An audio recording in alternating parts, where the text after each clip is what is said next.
অন্য মাসে 1 টাকা দান করলে যত নেকি হয়, রমজান মাসে 1 টাকা দান করলে তার চেয়ে কত বেশি নেকি হয়। 5 কোটি বললে ভুল হবে, 50 কোটি বললে ভুল হবে। তার মানে মানুষ জানে না কত বেশি নেকি হয়। মানুষ যদি এর হিসাব করে তাহলে আল্লাহর দিনকে, আল্লাহর রহমতকেও খাটো করে দেখেছে, ও ছোট করে দেখেছে। ওর রমজানে বুঝেনি কাজ কি জিনিস, ওর রহমতে বুঝেনি কি জিনিস। তুলনায় নেই, হিসাবই নেই, সংখ্যাই নেই, ওই সংখ্যা আল্লাহ জানে।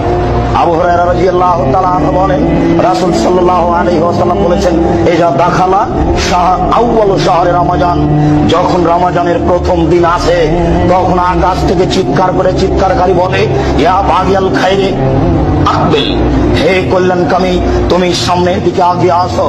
ইয়া বাগিয়া শাররে, হে পাপী তুমি পাপ থেকে একটু বিরত থাকো। ওয়ালিল্লাহি ওয়াতাকা মিনান নার, আর আল্লাহর জন্য, আল্লাহর পক্ষ থেকে এই মাসে জাহান্নাম থেকে মুক্তির ঘোষণা রয়েছে। আল্লাহর পক্ষ থেকে এই মাসে জাহান্নামে মুক্তির ঘোষণা রয়েছে।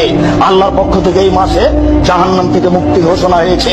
এটা প্রতিদিন চিৎকার করে ফেরেশতা বলতে থাকেন, পাপী তুমি পাপ থেকে বিরত থাকো।